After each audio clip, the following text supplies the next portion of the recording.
Welcome back नाज़रीन। मैं बताता चलूँ कि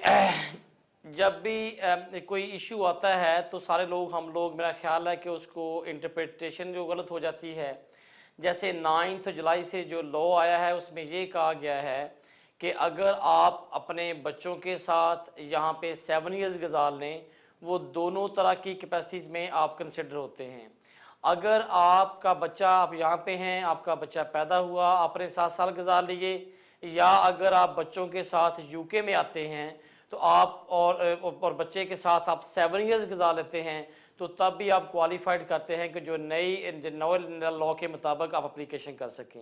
लेकिन यहाँ पे एक कंडीशन है कि अगर आप बच्चों के साथ यहाँ पे आते हैं और बच्चों की एज 18 साल से अबव हो जाए लेकिन उनकी 25 से कम हो तो आप फिर भी क्वालिफाइड करते हैं, लेकिन उसने जब मोस्ट ऑफ टाइम वो यूके में गुजारा हो। क्योंकि काफ़ी सारे लोग इस बात पे से अगेन अगेन क्वेश्चन पूछते हैं क्योंकि ये अप्लाई करना चाह रहे हैं, लेकिन मैं उनको एक्सप्लेन करने की कोशिश कर रहे हैं कि ये बात अंडरस्टैंड करने वाली बात है कि अगर आप किसी भी कैपेसिटी में 7 ईयर्स यहाँ पे गुजार लें तो आप यहाँ पे क्वालिफाइड करते हैं एज़ फार एज़ आपके बच्चों की एज 18 साल से ज़्यादा ना हो। लेकिन अगर बच्चों की एज 18 साल से ज़्यादा हो जाए और उनकी एज 25 से कम हो लेकिन उसने मोस्ट का टाइम यहाँ पे गुजारा हो, क्योंकि मोस्ट का टाइम ये होता है कि बचपन में छोटी है, उसके बाद जो मेन टाइम है, जो एजुकेशन है, जो बाकी का टाइम उसने यहाँ पे गुजारते हुए आप फाइनेंशियली, फिजिकली, इकोनॉमिकली आप यूके की जो कल्चर है इससे आप टाई अप हो गए हैं और आप इसके यूज्ड हो गए। तो इससे का मतलब ये हुआ कि आपने अपनी जो लाइफ है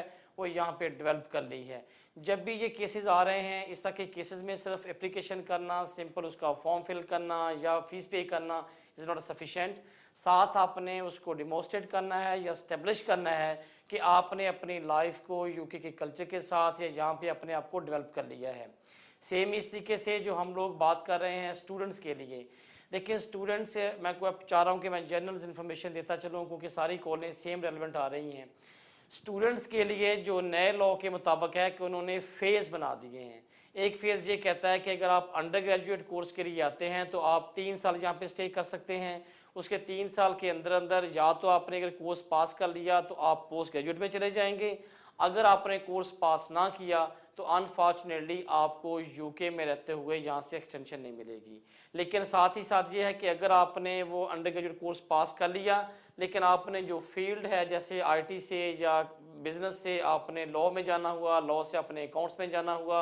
अगर मैनेजमेंट में जाना हुआ, अगर आपने फील्ड भी चेंज करनी होगी तो तब भी शायद आपकी एप्लीकेशन में प्रॉब्लम आ सकता है। फेजेस का मतलब है कि आपने स्विच करना है नेक्स्ट फेज़ में और नेक्स्ट जो पोस्ट ग्रेजुएट होगा उसमें आप 2 साल स्टे कर सकते हैं। इसी तरीके से टोटल जो नया लॉ है उसके मुताबिक जो स्टूडेंट हैं वो यूके में मैक्सिमम 7 ईयर्स गुजार सकते हैं। लेकिन आजकल या मेरे रिसेंटली मेरे देखने में आया है कि कुछ लोग क्या करते हैं कि उन्होंने लेवल 4, 5, 6 पास कर लिया, उसके बाद अगेन जब वो एडमिशन लेते हैं 4 में तो अनफॉर्चुनेटली उसकी जो एप्लीकेशन है मोर लाइकली वो होम ऑफिस वाले रिफ्यूज़ कर देंगे। होम ऑफिस ये कहता है कि जब आपने डिग्री लेवल कोर्स कर लिया तो फिर दोबारा आपको कॉलेज लेवल कोर्स पे आने की ज़रूरत नहीं है, तो आपको फर्दर जाना चाहिए, ना कि आप वापस आएँ। अनफॉर्चुनेटली अगर आपने फील्ड चेंज करना हुआ या आपने मास्टर करने के बाद या ग्रेजुएशन करने के बाद दोबारा फिर आपने लेवल 4 स्टार्ट करना है तो अनफॉर्चुनेटली फिर आपको वापस जाके एंट्री क्लियरेंस लेना होगी। इसी तरीके से मैं बताता जाता हूँ थर्ड एप्लीकेशन जो स्पाउस के लिए अप्लाई किया जा रहा है। देखिए स्पाउस के लिए होम ऑफिस ने एक थ्रेशोल्ड बनाया है। अगर आप यूके में रहते हुए किसी ब्रिटिश सिटीजन के साथ शादी करते हैं या आप यहाँ पे हैं जाके अपने होम कंट्री में किसी से शादी करते हैं और उसको आप स्पॉन्सर करने जा रहे हैं, तो होम ऑफिस कहता है या गाइडेंस या लॉ ये कहता है कि आपके पास 2 ऑप्शंस हैं। या तो आपका जो सोर्स ऑफ इनकम है या आपकी जो इनकम है वो थ्रेशोल्ड को मीट करनी चाहिए। वो थ्रेशोल्ड है 18,600 पाउंड। आपकी जो साल की इनकम है वो 18,600 पाउंड होनी चाहिए और आपने 6 मंथ का प्रूफ देना है अगर आप एम्प्लॉयमेंट करते हैं। इसका मतलब ये हुआ कि आपके 6 मंथ की वेजेस स्लिप्स और जितनी आपकी इनकम है वो आपके बैंक में आ रही है, वो 9,300 बनती है, ये है बेसिक। और उसके अलावा जो टैक्स कट के जो भी आती होगी वो आपके प्रूफ होना चाहिए। लेकिन अगर अनफॉर्चुनेटली आप सेल्फ एम्प्लॉय हैं तो आपको फिर पूरे साल का अपना प्रूफ देना पड़ता है, क्योंकि जो अकाउंट्स होते हैं वो सिर्फ साल में एक दफ़ा जमा होते हैं। तो वो फिर होम ऑफिस कहता है या गाइडेंस ये कहती हैं कि आपने ऑडिटेड जो अकाउंट्स हैं वो अपने सबमिट किए हों और उसका जो थ्रेश होल्ड है वो 18,600 होना चाहिए। लेकिन इसके साथ ही साथ दूसरी ऑप्शन आपके पास ये है कि अगर आप एम्प्लॉय नहीं हैं, सेल्फ एम्प्लॉय नहीं हैं, या आपका थ्रेशोल्ड जो है वो उसको मीट नहीं कर रहा, तो आपके पास अपने पर्सनल अकाउंट में सेविंग होनी चाहिए। उसके लिए उन्होंने एक फार्मूला बनाया है कि 16,000 प्लस जितनी भी आपका शॉर्टफॉल है टू मीट द 18,600 उसको 2.5 से मल्टीप्लाई करना है। लेकिन अगर अनफॉर्चुनेट अपने बिल्कुल काम नहीं करते तो जो फार्मूले के मुताबिक जो आपकी इनकम बनती है वो 62,500 बनती है। तो ये अगर आपके कोई बच्चे ना हो तो तब आपको 6 मंथ का आपका प्रूफ देना होगा कि ये 6 मंथ से आपके अपने अकाउंट में पड़े हैं और ये आपके लिए एक्सेसिबल हैं और ट्रांसफरेबल हैं, ताकि आप अपने आप को अकोमोडेट एंड मेंटेन कर सकें यूके में।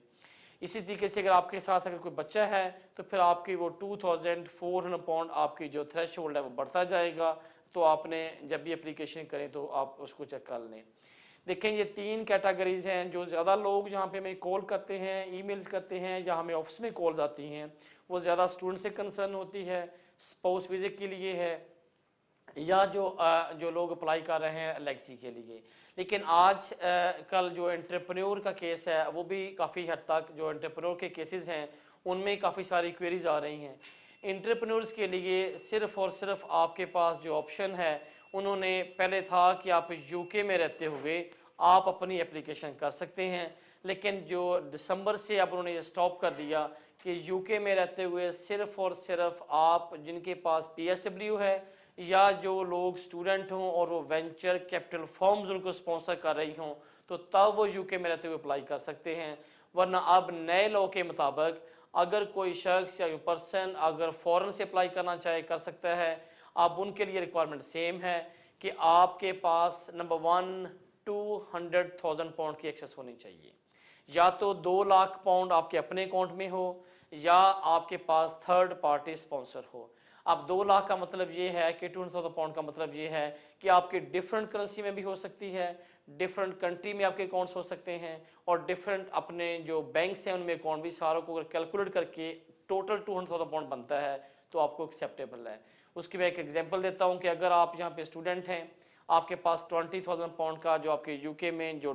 पाउंड्स हैं इसमें आपके पैसे पड़े हैं, आपने जाके अप्लाई करना है पाकिस्तान से, पाकिस्तान में आपके पास पैसे पड़े हैं, या आपको जो स्पॉन्सर हो रहा है कुछ पैसों के लिए वो दुबई से आपके अंकल हैं वो दे रहे हैं, तो ये तीनों बैंक तीनों डिफरेंट कंट्री की करेंसी मिला के जब अगर आपकी इनकम 2 लाख पाउंड की एक्सेस है तो आप एप्लीकेशन कर सकते हैं। लेकिन साथ ही साथ जो सेकंड रिक्वायरमेंट है वो आपके पास इंग्लिश सर्टिफिकेट होना चाहिए। आपको B1 जो कि आइल्स का 4.5 बनता है, 4.5 आपका ईच कंपोनेंट से होना चाहिए, reading, writing, listening and speaking. Overall नहीं चलेगा, उसमें सारे कंपोनेंट से आपके 4.5 मैक्सिमम होने चाहिए। और ये आप जनरल में कर लें, एकेडमिक में कर लें, इस पर कोई इशू नहीं है। लेकिन आपका जो ओवरऑल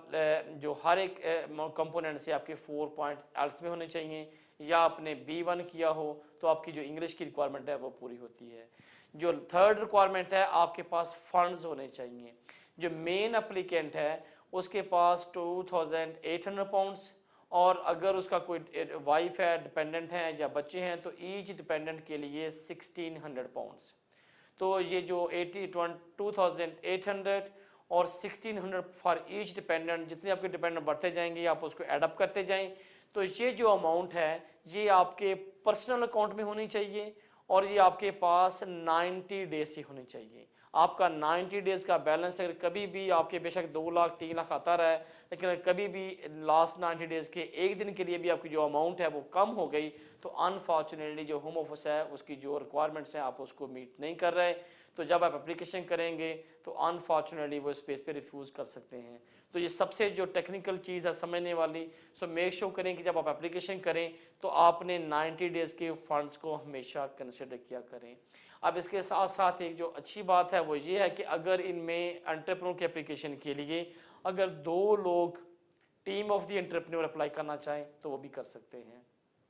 उसके लिए दोनों मेन एप्लीकेंट की रिक्वायरमेंट सेम इंग्लिश होना चाहिए, उनके पास 2800 पाउंड होना चाहिए, पर ईच डिपेंडेंट के लिए जो 1600 पाउंड वाली अमाउंट है वो अगर पूरी हो रही है तो आप एप्लीकेशन कर सकते हैं। इसके अलावा मेरा ख्याल है कि जो लास्ट कैटेगरी होगी जिसके लिए हमें शायद कॉल्स आती हैं वो विजिटर है। विजिटर के लिए अगेन 3 रिक्वायरमेंट्स हैं। अगर आप किसी को विजिटर के तौर पे स्पॉन्सर करने जा रहे हैं या आप चाहते हैं कि उसको स्पॉन्सर किया जाए जो यूके में आपको मिलना चाह रहा है या आपकी फैमिली मेम्बर है, अब उन्होंने नए लॉ के मुताबिक कुछ कंडीशन लगाई हैं कि जो लोग जो मर्जी एनीबॉडी यहाँ पे आके विजिट कर सकता है, आप किसी को भी स्पॉन्सर कर सकते हैं। लेकिन अगर तो उनको वीज़ा मिल जाए तो अच्छी बात है, लेकिन अगर वीज़ा नहीं मिलता तो उन्होंने कंडीशन लगाई है कि अपील का राइट लिमिटेड कर दिया गया है। ये सिर्फ और सिर्फ उन लोगों को राइट ऑफ अपील होगा जो उनका स्पॉन्सर यहाँ पे परमानेंट सेटल्ड हो, उसके पास इंडेफिनिट हो या उनके पास नेशनैलिटी हो, और वो अगर स्पॉन्सर करे और उसका जो इमीडिएट फैमिली होनी चाहिए। अब 2 कंडीशंस हैं यहाँ पे स्पॉन्सर का, यहाँ पे स्टेटस, और साथ ही जिसको वो स्पॉन्सर कर रहा है जो एप्लीकेंट है जो विजिट की एप्लीकेशन करेगा उसके साथ स्पॉन्सर का इमीडिएट रिलेशनशिप, उसका ब्रदर सिस्टर मदर सन्स या उसका जो फर्स्ट आंटी या अंकल हैं तो पॉसिबल है। उसके अलावा जो दिसंबर 2012 में नई गाइडेंस आई हैं उसमें फर्स्ट कज़न या बाकी के लोगों को या एक्सटेंडेड फैमिली को उन्होंने राइट ऑफ अपील उनका ख़त्म कर दिया है। लेकिन एप्लीकेशन के लिए जो रिक्वायरमेंट्स हैं, जो स्पॉन्सर है उसके पास सोर्स ऑफ इनकम होना चाहिए, उसके पास सफिशेंट उसके पास सफिशेंट अकोमोडेशन होनी चाहिए, और या उसके पास अच्छी बात है कि उसके पास जो एक सफिशेंट जो है वो उसके पास सेविंग है, और वो सारी चीज़ें साथ लगाते हुए और बताए कि मैं जिसको स्पॉन्सर करने जा रहा हूँ वो किस पर्पज़ के लिए आ रहा है और उसका जो मेन पर्पज़ है सिर्फ और सिर्फ हमारी फैमिली को और यूके को विज़िट करना है। उसके बाद उसकी इंटेंशन है कि विद इन टाइम वो वापस चले जाएगा। यहाँ पे ये चीज़ें पूरी करते हुए जब वो अप्लाई करते हैं तो मोर लाइकली उनमें कोई प्रॉब्लम नहीं आती। आप उनके लिए 6 मंथ का, 1 ईयर्स का, 2 ईयर्स का कोई भी एप्लीकेशन कर सकते हैं, रिगार्डलेस कि जो आपका पर्पज़ है, जो आपका मोटिव है वो होम ऑफिस को अंडरस्टैंड हो रहा हो या आपने जो बात की है वो जस्टिफाई हो और उसने आप उसके साथ साथ अपनी डॉक्यूमेंट्री एविडेंस दें, तो विजिट एप्लीकेशन के लिए भी कोई प्रॉब्लम नहीं आएगा। क्योंकि आजकल ये सारी कैटेगरीज उसमें बेशक विजिटर हो, स्टूडेंट्स हों या आप किसी भी एप्लीकेशन करते हैं, एंटरप्रेन्योर की करते हैं या इसके अलावा आप विजिटर की एप्लीकेशन करते हैं। अब रीज़न क्या है कि हर 2-3 माह के अंदर फॉर्म चेंज हो जाता है, उसके बाद उसकी फ़ीस चेंज हो जाती है। हमने जो भी ज़्यादा देखने में आता है कि बेचारे जब या कोई लोग एप्लीकेशन करते हैं वो प्रॉपरली कंसिडर नहीं करते या कंसल्ट नहीं करते सोलिसिटर के साथ, तो जब उनकी एप्लीकेशन रिफ्यूज़ होती है उनमें ज़्यादातर आजकल ये आ रहा है कि फॉर्म प्रॉपर नहीं था,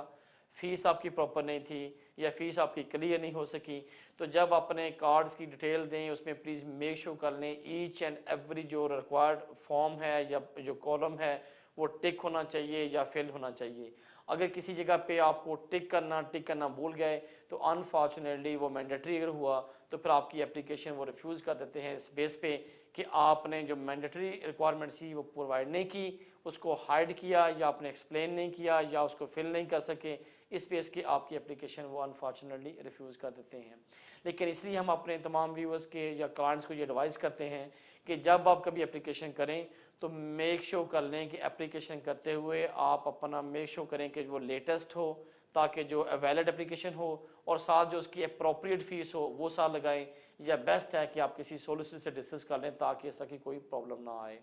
तो नाज़रीन ये थी जनरल कैटेगरी जिस पे हमेशा काफ़ी सारे लोगों को बेचारों को प्रॉब्लम आती है या डिस्कशन करना होता है। लेकिन आजकल इसके साथ साथ जो एक मेन कैटेगरीज जिसका काफ़ी पोटेंशियल है या काफ़ी लोग इस पे आजकल कंसिडर कर रहे हैं, हम लोग भी मुझे काफ़ी जो लास्ट वीक में 2-3 में कॉल्स आई हैं,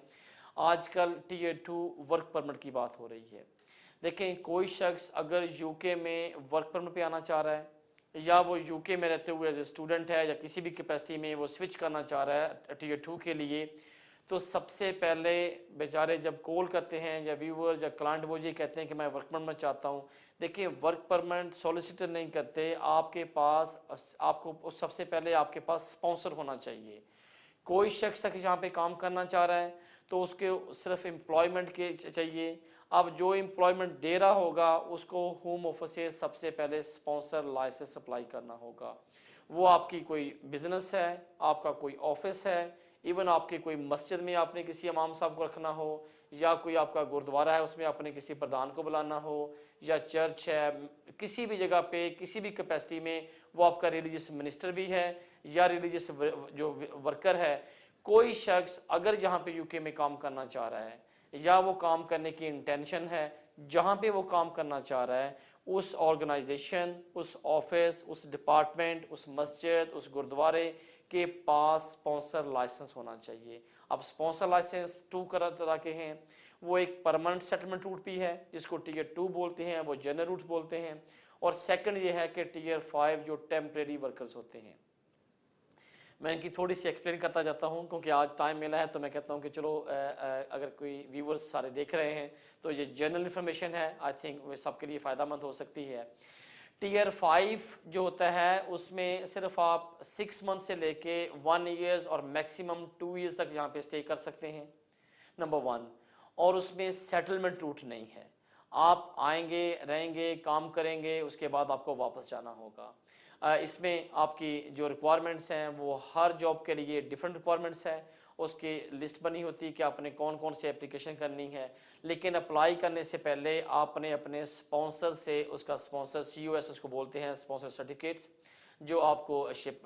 चाहिए होगा वो आपको अलॉट करेंगे, उसके बाद आप अप्लीकेशन कर सकेंगे। लेकिन जो दूसरी कैटेगरीज है वो टीयर 2 जर्नल्स है। टीयर 2 जर्नल्स काफ़ी वाइड है, इसमें आप किसी तरह के लोग भी हो सकते हैं, किसी भी कैपेसिटी में अप्लाई कर सकते हैं। अब यूके में रहते हुए अगर आप स्टूडेंट हैं तो तभी आप अप्लाई कर सकते हैं, यहाँ पे आप PSW पे हैं तभी अप्लाई कर सकते हैं। उसकी कुछ रिक्वायरमेंट्स हैं। फर्स्ट ऑफ ऑल जो आपका एम्प्लॉयर है उसके पास स्पॉन्सर होना चाहिए। वो जब आपको स्पॉन्सर या जो जैसे कैश लेटर होता है कॉलेज में, जब आपको वो स्पॉन्सर अलॉट करता है तो सबसे पहले उसकी जो मेन जॉब है उसने ये चेक करना है कि क्या ये जॉब शॉर्ट ऑक्यूपेशन लिस्ट में है, अगर नहीं है, या जो उसका जो एप्लीकेंट है, जो क्लाइंट है, क्या उसके पास PSW स्टेटस है, अगर नहीं है तो थर्ड क्या वो स्टूडेंट है। ये 3 कैटेगरीज हैं जिनके लिए लेबर मार्केट टेस्ट एग्जेम्प्ट है। अगर इन तीनों कैपेसिटी में कोई शख्स नहीं है, या लेट्स से वो किसी स्टूडेंट का डिपेंडेंट होगा, तो फिर उसको लेबर मार्केट टेस्ट पास करना होगा। लेबर मार्केट टेस्ट की आगे काफ़ी डिटेल्स है कि उसको 4 वीक के लिए जो जॉब सेंटर है वहाँ पे एडवर्टाइज करना होगा, फिर उसके बाद जो नेशनल न्यूज़पेपर होगा उसमें देना होगा, जो लोकल गजट्स होगा उसमें जाना चाहिए, जहाँ पे आपका वर्क प्लेस है वहाँ पे आपको उसको डिस्प्ले करना चाहिए कि हमें बंदे की ज़रूरत है, या गम ट्री पे या किसी और जो भी अवेलेबल वेबसाइट्स होंगी या वेबसाइट जो मेथड्स हैं उन पे सब पे उसमें एडवर्टाइज करना है। अब उसके बाद अगर 4 या 6 वीक में उसको ये लगता है कि उसको लोकल बंदा जो जिस यहाँ पे सेटल है, जिसके पास इंडेफिनिट है या नेशनलिटी है, वो आपको अप्रोप्रिएट नहीं मिल रहा, लेकिन आपकी जो वैकेंसी के लिए या आपकी जॉब को फिल करने के लिए जो शख्स अप्रोप्रिएट है उसका स्टेटस यहाँ पे ऐसा है कि वो अप्लाई कर सकता है, डिपेंडेंट और स्टूडेंट है, तो ये तमाम लेबर मार्केट टेस्ट पास करते हुए फिर वो उसको जो स्पॉन्सर लाइसेंस अलॉट कर सकता है। लेकिन जो 3 मेन कैटेगरीज मैंने बताई, मैं फिर उसी पे आता हूँ कि स्टूडेंट्स वो आज के दिन एग्जेम्प्ट हैं एज फार एज उसने यहाँ पे यूके में रहते हुए डिग्री की हो 3 साल की, या उसने मास्टर किया हो। लेकिन अगर उसने कोई डिप्लोमा किया है तो अनफॉर्चुनेटली वो क्वालिफाइड नहीं करता। इसी तरीके से अगर कोई लोग जो शख्स यहाँ पे जिसने डिग्री की है उसके बाद या किसी भी वे पे उसके पास PSW स्टेटस है तो वो क्वालिफाइड करता है कि वो अगर टीयर 2 का उसके पास स्पॉन्सर लाइसेंस हो या उसको कोई कंपनी या कोई डिपार्टमेंट उसको स्पॉन्सर करे तो वो वहाँ पे स्विच कर सकता है। जो थर्ड कैटेगरीज आती हैं कि अगर वो जॉब ऐसी है वो शॉर्ट ऑक्यूपेशन लिस्ट पे है तो फिर भी कोई शख्स उस पर अप्लाई करेगा तो उसको जो लेबर मार्केट टेस्ट वो एग्जाम्प्ट होगा। लेकिन अब जो सेकंड पार्ट आता है एम्प्लॉयर के लिए, आप एम्प्लॉयर ने पहले ये चेक करना है उसके पास डॉक्यूमेंट्स, उनका स्टेटस, क्या वो लेबर मार्केट टेस्ट में एग्जेम्प्ट है या उसने लेबर मार्केट टेस्ट करवाना होगा। ये करते हुए अब उसने उसके लिए स्पॉन्सर लाइसेंस अलॉट करना है। लेकिन इससे पहले उसने फिर उसको एक रेलेवेंट या अप्रोप्रिएट जो सैलरी है वो उसको मेंशन करना होगी, क्योंकि अब जो नई गाइडेंस या नए लॉ के मुताबिक कोई शख्स जब टीयर 2 या जनरल के लिए या टीयर 2 पर्टिकुलर रिलीजियस के लिए या टीयर 2 स्पोर्ट्स पर्सन के लिए जब वो अप्लाई करता है, even tier 2 inter company transfer के लिए अप्लाई करता है, तो हर जो कैटेगरीज है उसकी एक अप्रोप्रिएट सैलरी मेंशन की गई है। वो आवरली हिसाब से भी लिखा जाता है, लेकिन उसको उसके बाद जो एनुअल सैलरी है वो भी अप्रोप्रिएट लिखी गई है। अब स्पॉन्सर जब आप अलॉट कर रहे हैं या उसको इशू कर रहे हैं, तो आपने रेलेवेंट बार कोड जो उसका जो स्पॉन्सर कोड है उस पर जाना होगा, आपका जॉब टाइटल क्या होगा, जॉब डिस्क्रिप्शन क्या होंगी, और उसके बाद आपका जॉब रोल क्या होगा। ये सारी चीज़ें आपके स्पॉन्सर लाइसेंस पे मेंशन होंगी। साथ ही साथ उसने बताना है कि ये परमानेंट जॉब है, इसकी सैलरी ABC जो भी रिक्वायर्ड है वो होनी चाहिए, लेकिन एक कंडीशन लगा दी है, थ्रेशोल्ड है कि जो आपकी Tier 2 जर्नल्स के लिए आपकी जो सैलरी है वो मिनिमम 20,000 होनी चाहिए। लेकिन उसके बाद एडिशनल जो रिक्वायरमेंट है वो हर पर्टिकुलर जॉब्स के लिए पर्टिकुलर उन्होंने एक बार कोड या उसकी प्रॉपर्टी सैलरी लगाई है, वो भी आपको मीट करना होगी। ये अब क्योंकि जो मेन जॉब आ रही है, जब आपको Tier 2 के लिए अप्लाई कर रहे हैं, वो एम्प्लॉयर की जॉब सबसे इम्पोर्टेंट है, क्योंकि उसने सबसे पहले आपके डॉक्यूमेंट्स चेक करने हैं कि आप क्वालिफाइड हैं। सेकंड, आपने उसने लेबर मार्केट टेस्ट पास करना है, अगर लेबर मार्केट टेस्ट से एग्जाम्प्ट है तो चेक करना है कि किस बेस पे आप एग्जाम्प्ट हैं। थर्ड ये है कि उसने फिर आपके लिए जॉब कोड और उसके बाद टाइटल, उसकी डिस्क्रिप्शन, आपका रोल प्लस आपकी सैलरी ये एक्सेप्ट करनी होगी। अगर ये चीज़ें सारी आपकी पूरी हो रही हैं तो उसके बाद आप अप्लाई कर सकते हैं अपनी एप्लीकेशन के लिए। यूके में रहते हुए आपके पास दोनों ऑप्शंस हैं, आप सेम डे के लिए भी जा सकते हैं और आप बाय पोस्ट भी भेज सकते हैं, क्योंकि Tier 2 के लिए जो प्रीमियम सर्विस है वो अवेलेबल है। आप अपना फॉर्म फिल करें, बाकी चीज़ साथ अटैच करें, आप एंटाइटल हैं कि अगर आप चाहें तो आप जाके सेम डे के लिए एप्लीकेशन कर सकें। लेकिन इसकी तरह साथ ही साथ जो सेकंड कैटेगरी आती है वो रिलीजियस मिनिस्टर की आती है, क्योंकि Tier 2 जो जनरल है, जो सेटलमेंट है, उस पर भी उनकी 3-4 कैटेगरीज हैं। उनमें जो मेन है वो Tier 2 जनरल है, फिर रिलीजियस है, फिर स्पोर्ट्स है और इंटर कंपनी ट्रांसफर्स हैं। जो इंटर कंपनी ट्रांसफ़र है वो अनफॉर्चुनेटली 6 अप्रैल 2010 के बाद जिन लोगों ने अब स्विच किया है वो सेटलमेंट रूट पे नहीं जा सकते। उनकी जो बेसिक कंडीशन है, अगर उससे 6 अप्रैल 2010 से पहले किसी को इंटर कंपनी ट्रांसफ़र वीज़ा मिला हुआ,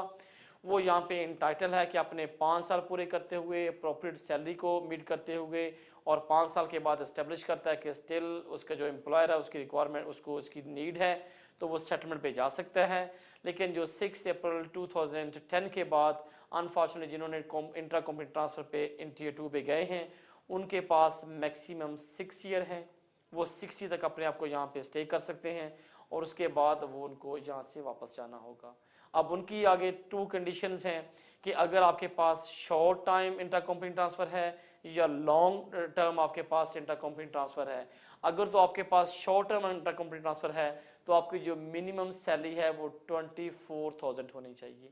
लेकिन अगर आपका long term intra company transfer है तो आपकी जो मिनिमम जो आपकी सैलरी है वो 40,000 होनी चाहिए। ये इनकी आगे कंडीशंस हैं। अब मैं जाता हूँ रिलीजियस मिनिस्टर पे। रिलीजियस मिनिस्टर के लिए सिर्फ अगर आपने किसी गुरुद्वारे के लिए, टेंपल के लिए, मस्जिद के लिए,